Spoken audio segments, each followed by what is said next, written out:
If you're a fan of the new wave of British heavy metal movement that helped spawn thousands of metal bands in the 70s and 80s, bands like Maiden, Def Leppard, Venom, and Motorhead, just to name a few, then you're gonna love the music of my next guest.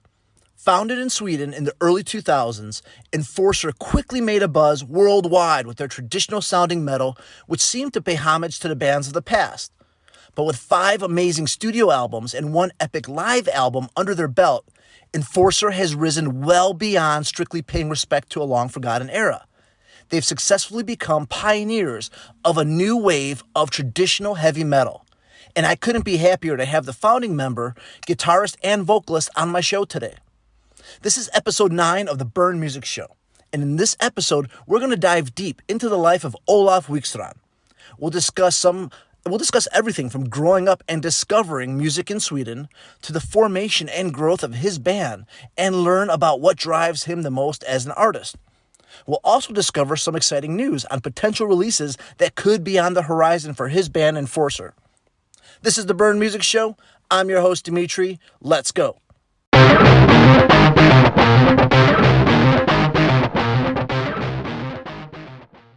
Honored to have with me today, all the way from Sweden, Olof Wikstrand, frontman and guitar player for the band Enforcer. Olof, greetings, my friend. Hello there. How's everything going back home? How are you handling the corona pandemic back in Sweden? We're doing pretty fine over here, actually. We don't really have any lockdown or any forced quarantine or stuff like that. We just, so I'm the only thing in how it affects me is that I am having a little bit less work. We had a tour that we had to cancel through Europe, and but apart from that, I'll survive. Yeah, Sweden had an interesting approach, right? It's different from most of the Nordic countries, Europe, and the Western world. Your government basically refused to shut down its economy during this pandemic, and like you mentioned, I see pictures of people walking the streets, cafes, the restaurants are open, even some movie theaters, I believe. And it'll be a great story if the approach that you guys take is successful, because around the world, everywhere else, lockdown and quarantine orders have crippled our economies. How are businesses and people holding up right now? I think we're doing pretty fine, actually. I'm no expert in these questions, but I think that you just have to get through it, no matter how. I mean, if you lock down your countries, you're gonna get it sooner or later. A certain percentage of your population are gonna get it sooner or later, and I think that our approach is pretty good because we get it over with somehow. I think they refer to it as the herd immunity, where you isolate the vulnerable and then everybody else builds up an immunity. So I'm extremely grateful for that approach. I've been able to go out to practice working out like I normally do, and all that kind of thing. So it's been basically like a vacation for me since everything else is shut down. Yeah, so your daily routine hasn't been too off then. As a band, are you guys able to get in contact with each other? Rehearsal, writing, what's going on? We have our drummer living in the United States, so we're not really rehearsing much. I think that he's in a much more controlled quarantine situation. But since we had to cancel the tour we had, we've been focusing on some other things. We've been working hard on a special product that we're hoping to get out as soon as possible, with some live material, some B-sides, some videos, some picture related things, and that's what we've been working on, as well as some new songs. Nice. Kickstart the next phase a little bit. Yeah, are the new songs going to be on the release of the live material and the B-sides? No, that's for later. That's for later. Yeah, since we can't really meet and we can't really play at the moment, so we're just building the riff bank, I guess. But we're pretty great song material, song ideas coming up. So we'll see what happens with that. A year ago, you guys released, such an epic album, Zenith. I think it's one of the best albums of 2019. Thanks. And yeah, we'll get into that in a little bit. But Yeah, like you sure. mentioned, you were coming off a very successful fall co-headlining tour in the United States with Warbringer. You followed that with a European tour with, I believe, Municipal Waste and Toxic Holocaust. Yeah. And you guys were fully booked. I mean, now, May, what you're supposed to be on tour, full summer tour. What's the current mindset of the band, considering everything's been on pause? I mean, it's not, nothing's been canceled. Things just been like postponed. So it's not too bad. I mean, it's, since music, I mean, it's, nothing happens in the entire industry, so it feels pretty great with a little break. You know, I've been working with this band and things every day for 15 years, you know, and it's Yeah, getting more and more hectic for every year. So it feels pretty great to just have a little break from it, you know. yeah, Uh, decompress a little bit. yeah, yeah. No, yeah, just get some distance to what we're doing and to what we've been doing, you know. And you guys had a really cool way of interacting with fans during the quarantine. So you offered up a couple of challenges, right? You offered up an art challenge where fans could submit their design and ultimately have it appear on a shirt. You also Yeah, created a remix challenge of your hit song From Beyond, where yeah, you isolated the tracks and released them individually so fans can remix the songs, and you encouraged them to get as creative as they wanted. yeah. How did that all come to fruition? This is Yeah, just yeah. actually, both ideas is something that we've been thinking about for a very long time. I think like we have a great fan base with a lot of great people, with a lot of like friends included, and everything who like comes with ideas, and to integrate the fans in like the bands more, in the band more, is something that we've been thinking about for a very long time. And and a thing like this could be like an example of how to do that. So just doing this and taking the opportunity while everybody's at home was something that, you know, fell into place somehow. And the winner of that, the remix challenge, it was so much fun. So they did like an 8-bit remix version, and it sounded like something that could be on a 1980s like Nintendo video game. Yeah, yeah, that's I thought it was like so creatively done, and that was like one of the things that I valued in that challenge, to do something that was creative and just not like do a remix of the song that already exists. I think it was absolutely great. There was a couple who were, I was like absolutely like taken of. Yeah, So, and I would love to have given like more of those remixes, like the first place, but yeah, you know. there can only be one first, but maybe you can release them and we can hear them. Yeah, well, it's released on the internet. It's on Oh, YouTube. there you go. There you go. Now you also reissued your first demo, or at least you have a pre-order for it, I believe. Your first demo on cassette tape, which is a cool gesture. But you guys have a history of producing and selling like new music on cassette tapes. Yeah, And but none of those things are like, neither this or earlier is something that we've been really involved in. That's like fans or people getting in touch with us, asking to like for permission to do so. And it's the same thing here. Actually, it's nothing that I'm involved in. I'm just like given my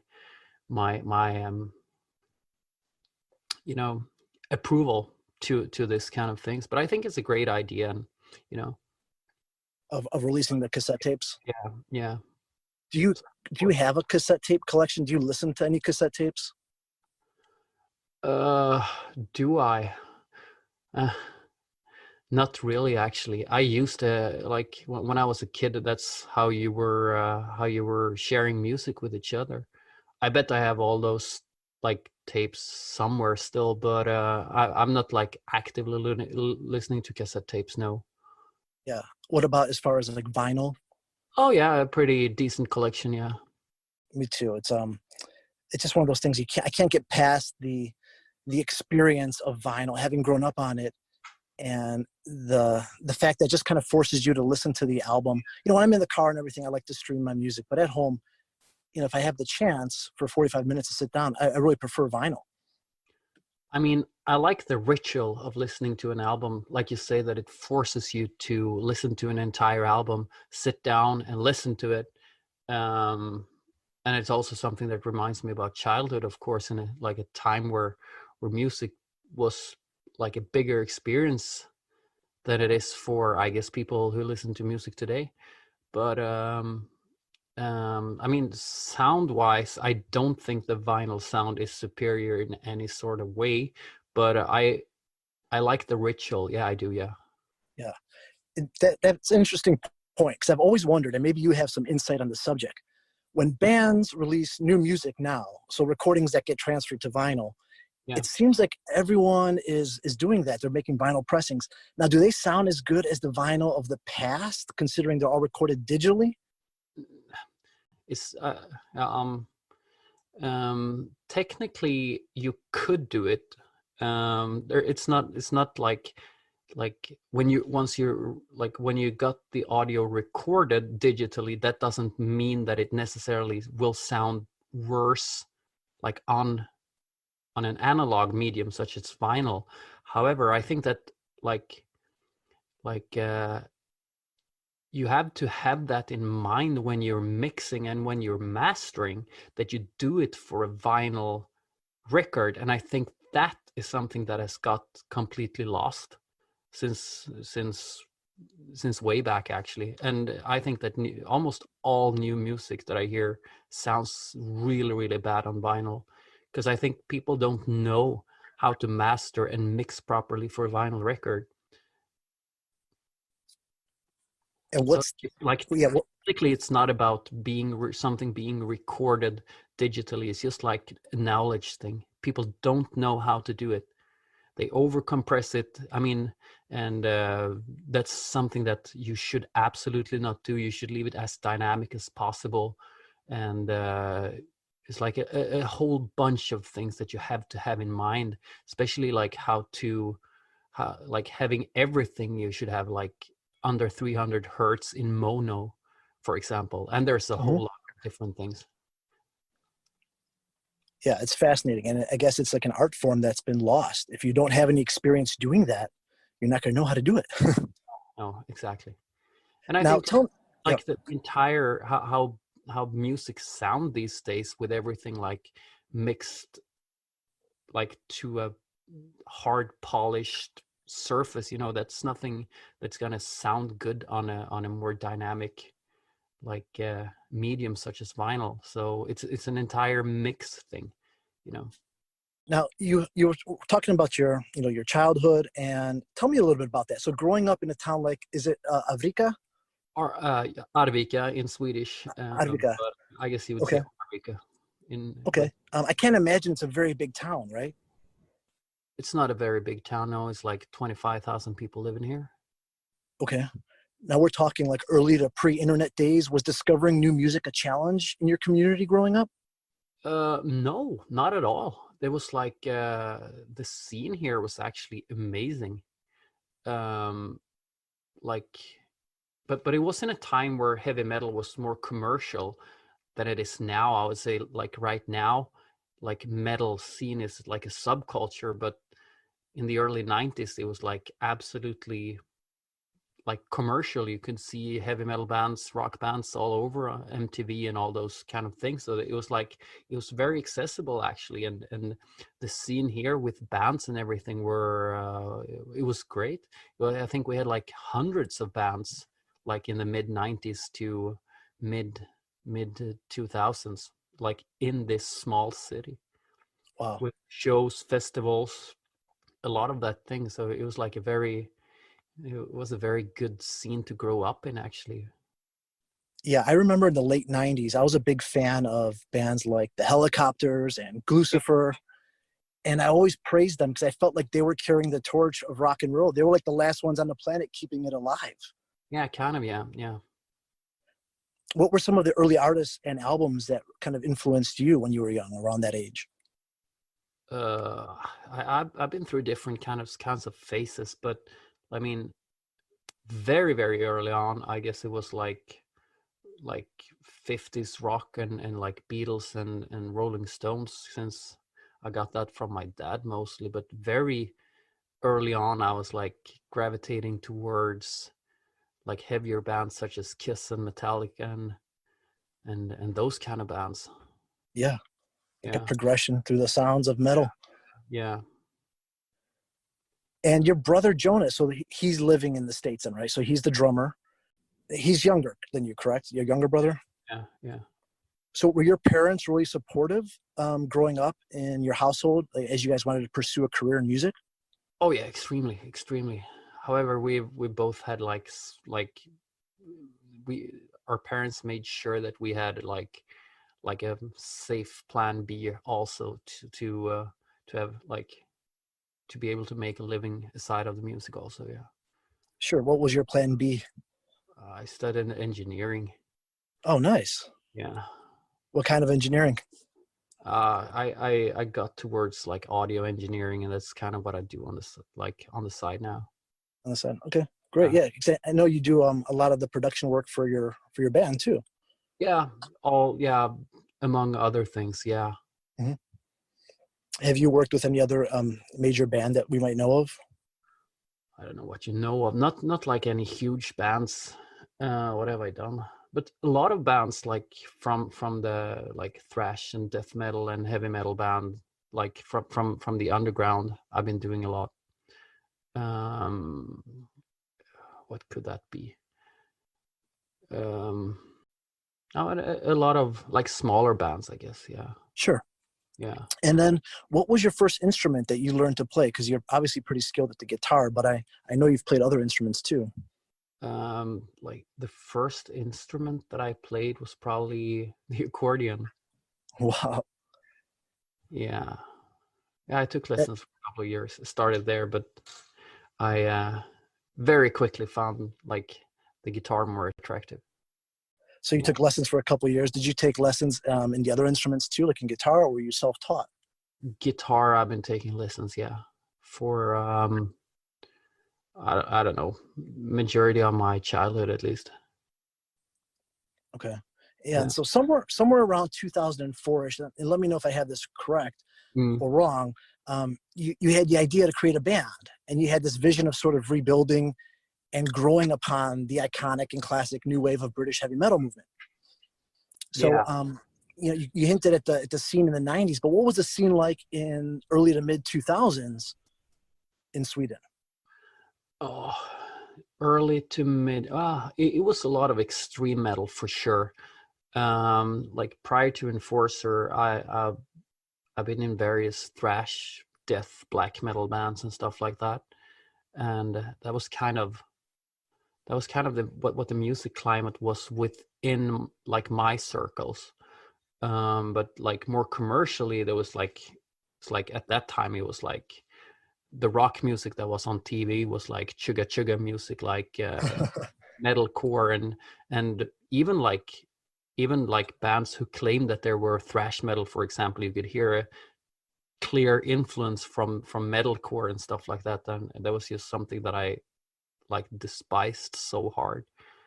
And even heavy metal bands sounded like had that like sound to them back then, and I wanted to do something that felt like real, and that was the idea. But you couldn't find anyone at the time, right, who shared your vision for that band. Yeah, well, So you, we were like a lot of people around me in the scene, at that time who encouraged me to do this, but it was like not really meant to be a band at all like that in the very beginning. yeah, and you ultimately ended up writing and recording a bunch of songs by yourself, and you Yeah, posted them online. yeah, And then so you started getting requests to play shows, and you didn't have a band? yeah, kind of instantly. It took Yeah. off so fast in the beginning, and like I uploaded it on some MySpace and some other like streaming services from that time, and it got quite viral quite fast on MySpace at least, and yeah, so eventually I started to get offers to release the songs like on a label, like offers to play shows in Germany and in Sweden and all over, and I had I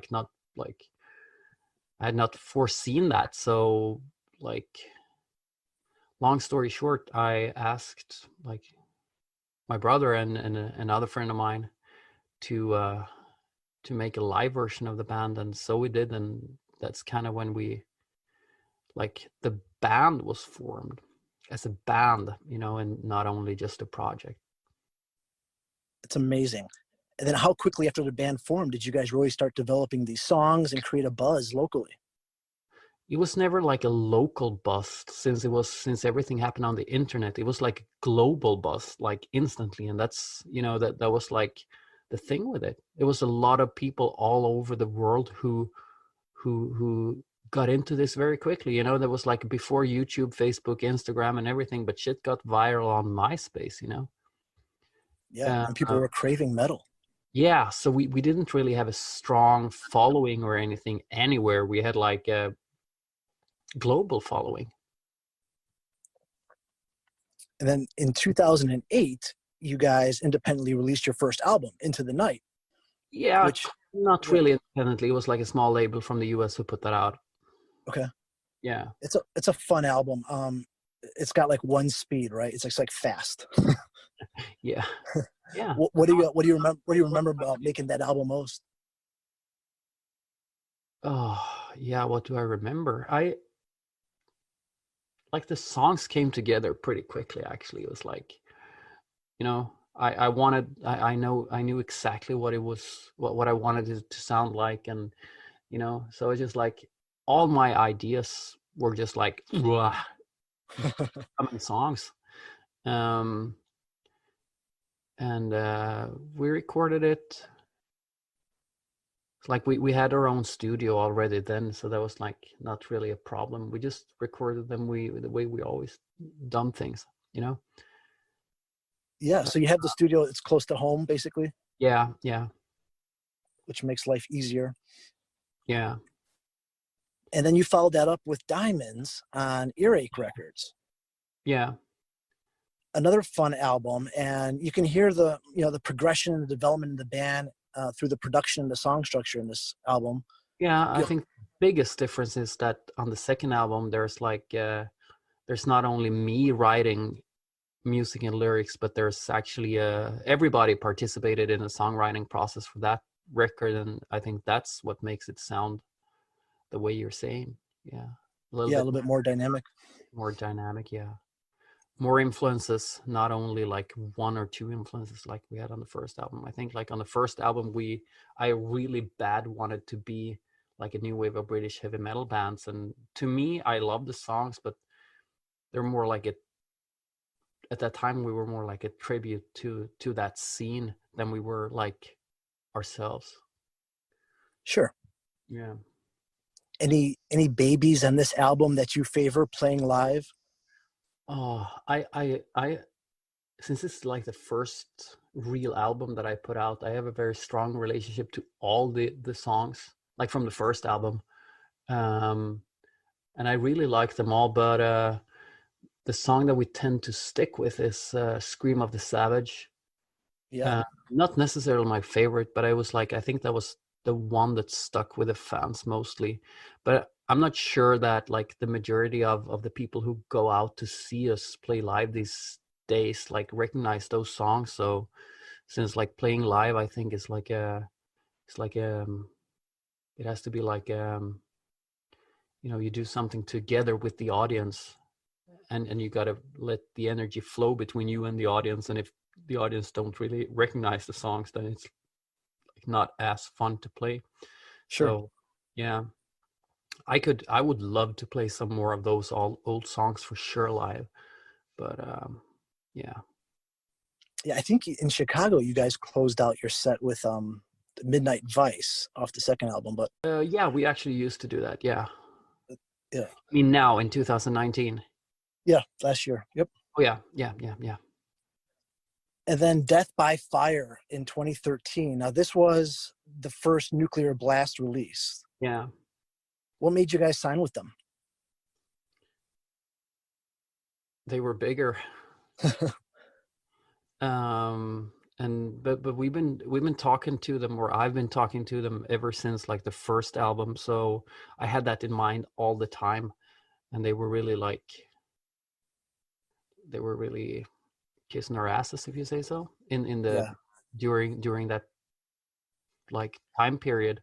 And I developed a very good relationship with them, even though we were like on a different label at that time. So I always had that in the back of my head, that I wanted to go with them and give it a try. Yeah. Yeah. That was perfect progression of the band too. It's the right time to get on a label like that. Yeah, I think so. Like looking back on it, I think that it could have been even better if we didn't wait so long time to release that album. But well, it is what it is. Now that album, was it recorded after you signed with them? No, it was like when we recorded it, we knew that we were going to sign with them, but the deal wasn't inked yet. Was this then your first fully recorded and self-produced album then? Including the mix, yeah. Including the first mix. album, obviously self-produced, but we hired a friend of mine to mix the album. Second one, the same friend made the production and the mix, and this time we wanted to take it closer to the band, yeah, and like produce it and mix it ourselves, yeah. Do you really enjoy your time in the studio, like tracking and No. the creative process? No. If you had to pick one, then you'd pick touring and playing live. I think so, yeah. But it's also, I mean, that it's really fun to be in the studio when things, like when you hear the result of something that you've been doing, but like with all like the production details and what you have to go through, it goes so slow, so you kind of slowly build something. So like the satisfaction is more when you hear the final mix, and sometimes that could be like a year after you start to record. So up until that point is like pressure and like self-doubt and like, is this good enough, and stuff like that. So yeah, you want that instant gratification too, you know. It helps. Yeah. Which takes us to playing live in Athens, Greece. I love that Live by Fire is in Greece, by the way, because my family's from Greece. Oh, amazing. Yeah, I was in Athens last summer. We always had a very strong connection to Greece. Like the fans there picked us up very, very early, and we've been having, so we wanted to do that with that audience, and that was like the idea. The live album came first, and then you guys basically the same year released From Beyond. Yeah, it was. Yeah, yes. We intended to release that album between Death by Fire and From Beyond, but like circumstances, you know, it wasn't possible. So it unfortunately it had to come after From Beyond. Yeah, so there's no From Beyond songs on that live like thing. No. Right. Yeah, that's correct. Yeah. And then you guys just like toured relentlessly. I think the number was like 250 shows in just about 2 years. Yeah, the From Beyond tour was absolutely crazy. I was just like, because I told you earlier, I'm preparing something of like a photo book or like a tour program from these between 2015 and 2020. So I've been spending a couple of weeks like digging down and finding live pictures and private pictures from this time, and it's just like, dude, that's so much experience we've been going through with that thing. Yeah, that's awesome. So now, do you guys have a name for that live book? I think we're gonna call it Live by Fire 2, but at least that's like the working title we have right now. So what else is going to be included? So you're going to have some B-side. I know you guys had a couple of cover songs that were on the Japanese release of From Beyond. You guys did Motorhead and the Misfits. Any chance of those getting released? Yeah, that's a plan actually, and to do that. But I haven't, to be honest with you, this is just our ideas. I haven't secured this with a record label or anything yet, so I don't know how much I can talk about it. But what we've prepared is like 44 minutes of B-sides, covers, like covers we recorded, some songs that we've been cutting out from albums, some demos. And like eventually it turned out to be like 44 minutes of music that we have never released before. Wow. That was one thing. The second thing is that we've been like, I've been working like every day for 2 or 3 months to make like to make another live video. We recorded everything in Mexico City last year. Yeah. Um, and it turned out to be like something like 85 minutes, like live show. Pro shot, pro mixed. It sounds and it looks absolutely incredible. It's like one Wow. of like the things that I'm most proud over in my entire life. Mostly focused on From Beyond songs and Zenith songs. Wow. Also some old songs for sure. Nice. And does that have a scheduled release? It's not scheduled yet, but That one's not either. Okay. yeah. So like I said before, this is nothing that I've been securing with the label, but in Sure. one way or another, we're gonna get this out, you know? Yeah, you have to. That's going to be great because I can imagine that crowd in Mexico City was crazy. Yeah, it was good help. Yeah. It always helps when people are like singing along and raising their hands and stuff like that. You know? Yeah. Yeah. And by the way, I love your version of Mean Machine by Motorhead Oh, thank and, you. and the Misfits. You're welcome. Any other covers on there that I don't know about? I can see if I have the track list here. But there's a lot of stuff. There's a lot of stuff. There's some, because the thing is that we've been through our entire career, we've been picking up like a more unknown songs and trying, and so we can like make our own interpretations of the songs. So there's a lot of like unknown bands that like most people never heard about that we cover on this, like stuff that were only like rehearsals from a band that never released a full length album and stuff like that back in the 80s. Oh, that's really cool. Yeah, so there's like but more well-known band, I think this some of them have been released on B-sides, so like Venom cover, Misfits cover, Motorhead, Frigid Bitch, Divli Jagore, and then there's some other like less known bands such as Janaquist, Nagasaki, what's this band, Zone Zero, and some other things. Savage, that was like the first song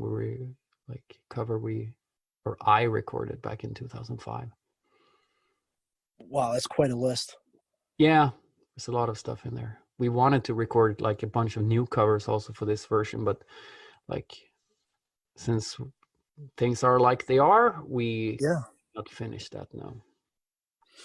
Now, in between the touring and the recording for Zenith, maybe you can fill me in here because I know your guitar player, Joseph, left the band. Was this expected? What was that process like in finding his replacement? He quit already back in 2015. So so we did majority of the From Beyond touring without him. But since Jonathan had been having a little bit troubles with the law, he can't really get visas like to United States and stuff. So but Joseph was cool to still do the American legs of the tour, even though he had quit the band. Now we definitely had it coming for sure, but that was like way back, you know. Way back. So he just participated as like a hired gun. Yeah, he still does. Yeah, he was in the band for the most recent tour actually, and he was gonna do the May tour also. That got postponed now. And then Jonathan, he didn't partake in then too much of the writing process for Zenith.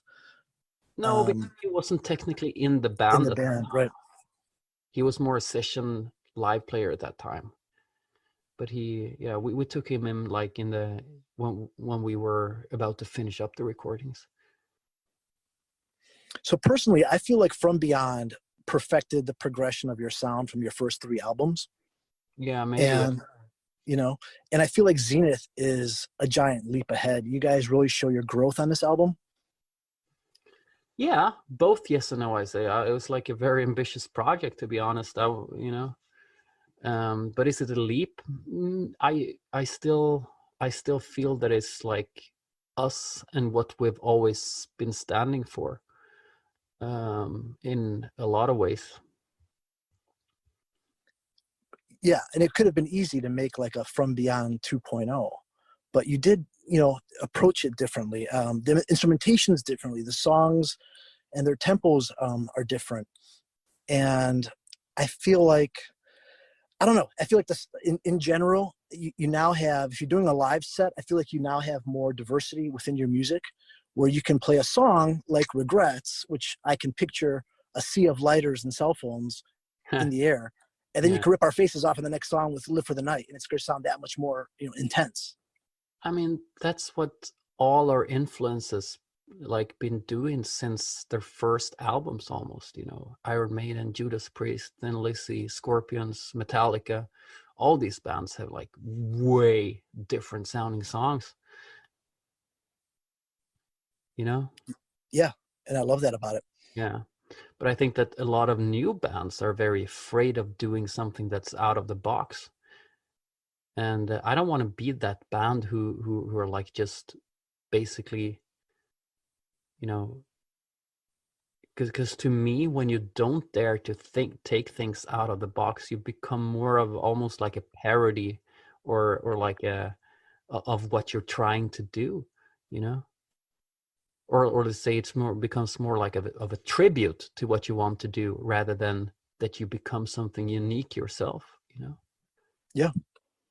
Well, from relentless touring to taking on the recording process and songwriting and redeveloping your style and your sound with every album, then you have an amazing work ethic.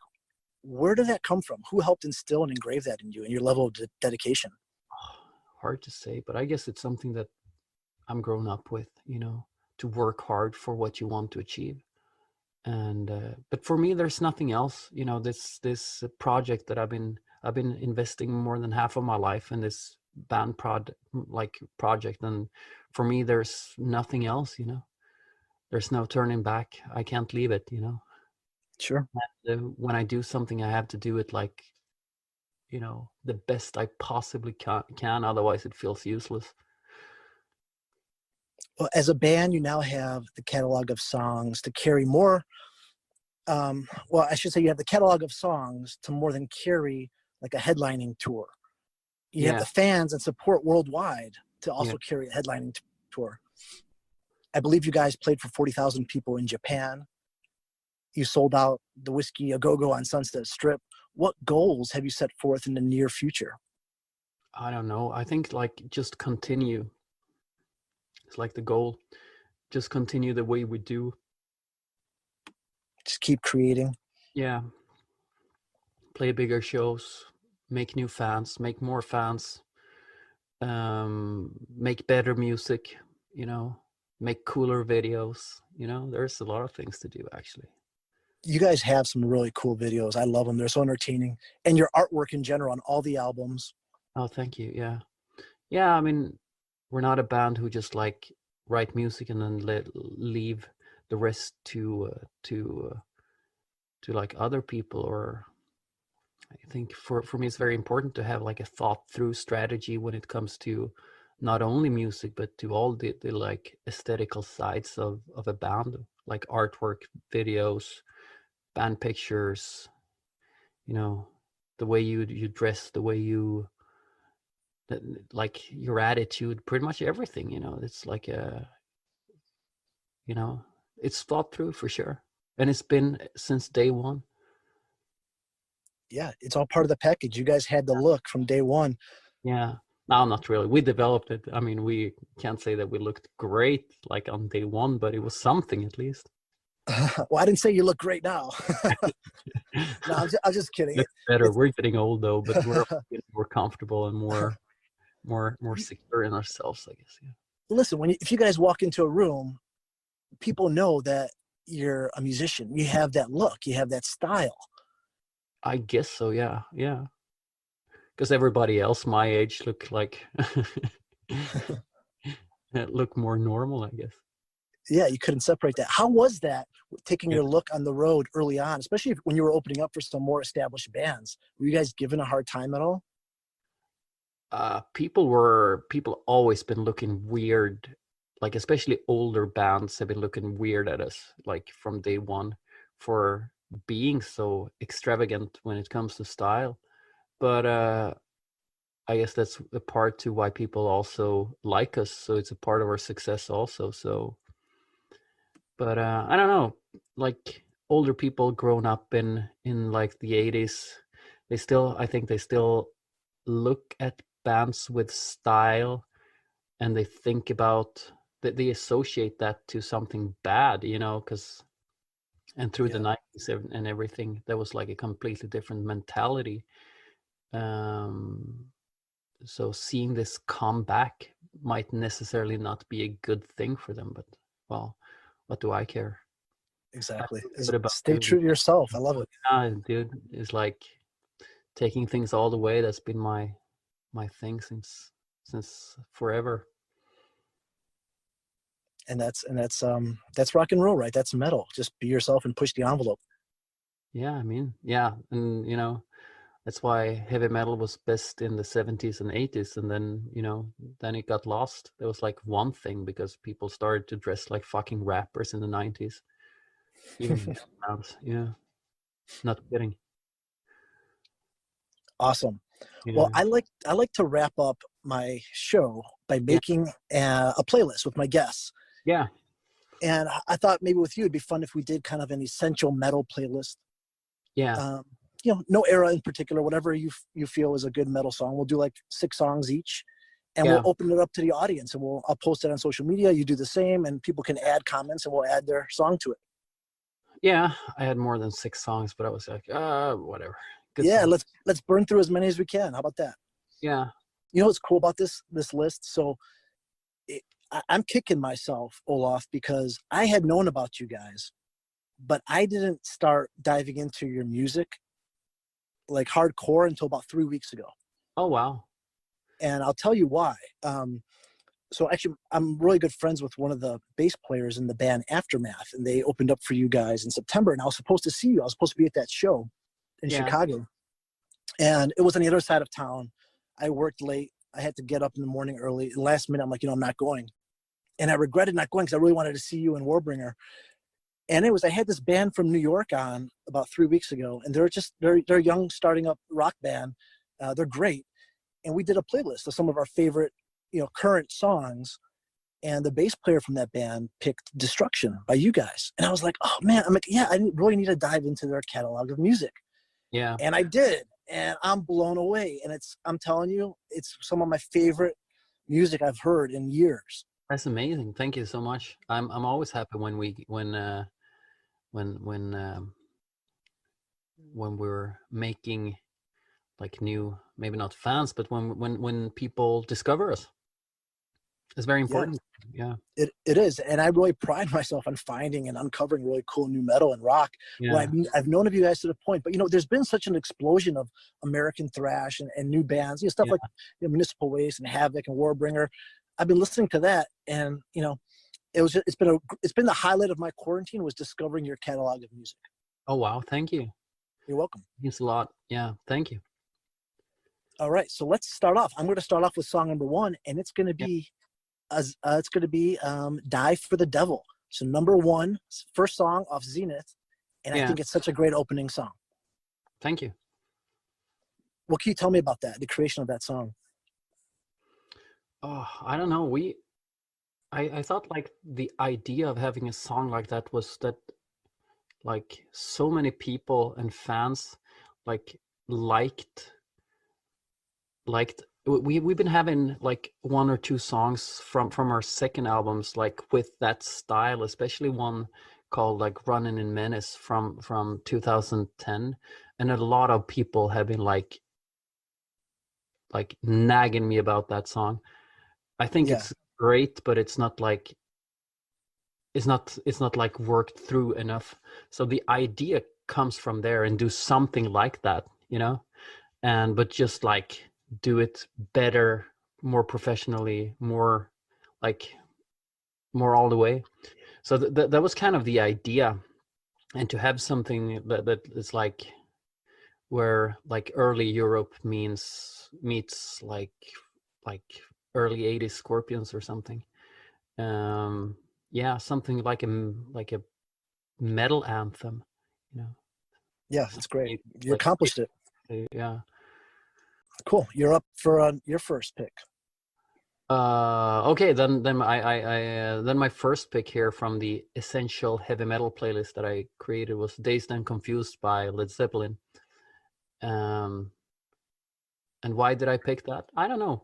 That first album by Led Zeppelin, perhaps like the first full-blown heavy metal album, and you can hear, like especially this song, you can hear through the entire 70s how bands like Scorpions, Judas Priest made like almost versions of this song, but this is like the blueprint, I think, for a more for a more like epic side of heavy metal. Yeah, one of my favorite Led Zeppelin songs. Yeah, no, definitely. Great. All right, it's nice to have Zeppelin on the list. Yeah. I'm going to go, speaking of Scorpions, I'm going to go Scorpions. And this is off the Taken by Force album, The Yeah. Sails of Charon. Yeah. Great song. I also have one on from the same album on my playlist. Oh, nice. I saw them a couple years ago. They played, I had seen them before, but they played 2 or 3 songs off that album. And I was blown away. They did Steam Rock Fever, He's a Woman, She's a Machine. It was great. Yeah, they I've been seeing that they've been doing somewhat of a medley of those songs live lately. Yeah. All right, you're up.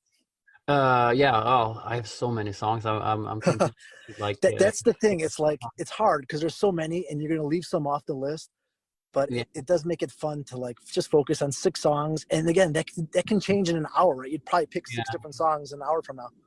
Okay. Well, so then my next song is Pictures of Home by Deep Purple, and it's like one of the first songs that I learned on guitar. I think it's a great Nice.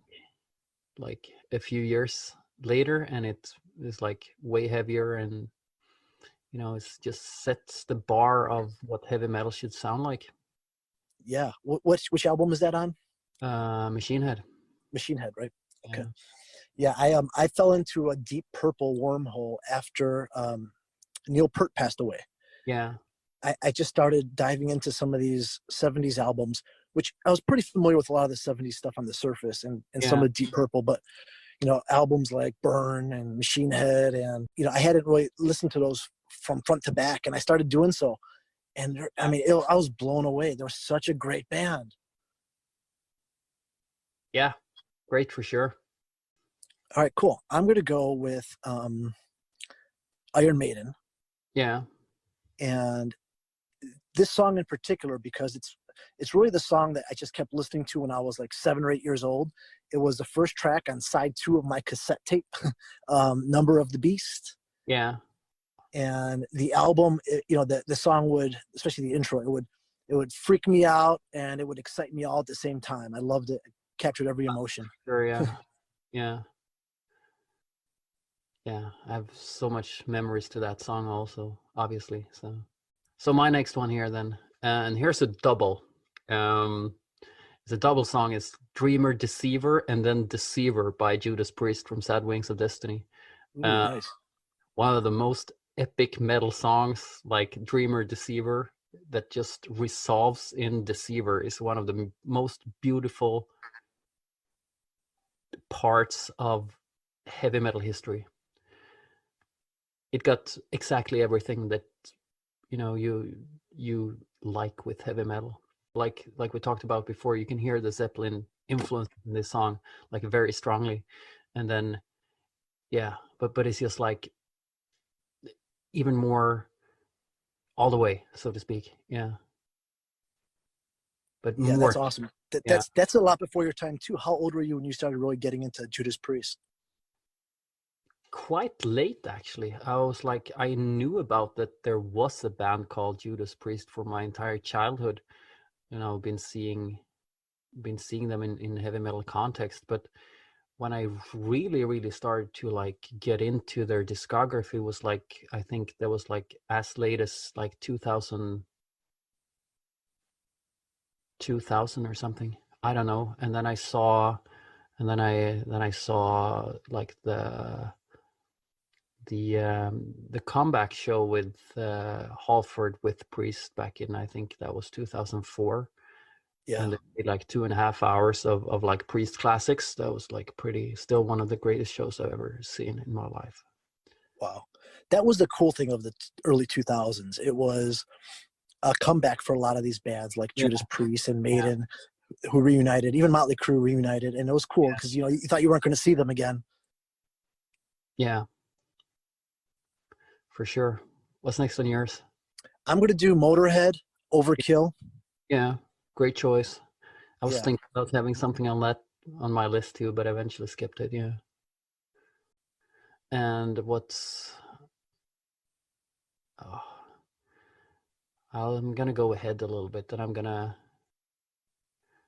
I had a Scorpion song, I had an Iron Maiden song, but we're already talked about them, so my next song is Mirror Mirror with Def Leppard from High and Dry. Ooh, nice. Yeah, extremely underrated band in metal circles, I would say, like early Leopard. It's like just as heavy as Iron Maiden, but with the touch of like hit song, you know. Yeah. I guess already then it's extremely catchy things. And one thing that I also need to say about the High and Dry album is that it's probably one of my favorite productions ever. It sounds so incredibly open, clean, nice. Yeah. It sounds so fucking great. They've always had really good production. I have that album on vinyl and it Yeah, sounds fat. It sounds amazing. yeah, not the first album, and I don't really like the sound on Pyromania either, but definitely on High and Dry. And Hysteria is also like extremely well balanced, obviously. So Yeah, I like Hysteria. All right, nice. And great guitar work on High and Dry yeah, too. yeah. All I right, like I am going to go with Metallica. And I'm going to go Hit the Lights. First song, I yeah. think it sets the tone for their career. It's raw, it's powerful, yet it's bouncy. Yeah, Great. I had that on my list too. Oh, you did? Nice. That's like I have so much childhood memories to that album and to early Metallica. That's something that I've been growing up with like since I was like 4 or 5 years old. So Wow. How'd yeah. you get into them so early? I had older cousins who like showed me that kind of things, but also like in 1990, 1991, you know, Metallica was everywhere. You know, they were making it huge with the Black Album, and Yeah. already with and Justice for All. So it was like commercial music. Every fucking kid in school was into Metallica back then. You know, Yeah. so it wasn't hard to get into Metallica back then. No. Yeah, it was. They were the biggest band in the world. They have been for, you know, the greater part of 3 decades. Yeah. I'm going to take something more interesting here. Here's after that I have I'm going to talk about War with Bathory. Ooh, nice. First Bathory, it's like extremely great album. It's like a heavy metal album more or less with extreme lyrics. Intense, extreme, and Swedish. And Swedish, there you go. You got to represent the Swedes. Yeah. I mean, you guys have had such great music to come out of there, and some of it doesn't get the attention it deserves. I was actually thinking that we should have done our favorite Swedish playlist, but maybe we'll save that for the second show. So much to say. Yeah. Yeah, so much. Okay. I am going to go with, I have to do a little Ozzy, so I'm going to go from the Sabbath years. Yeah. And I love this song, Supernaut. Just great riff, great vocals. Yeah, I mean, not much to say about Black Sabbath either. They're like one of the creators of the entire genre. So Yeah. yeah.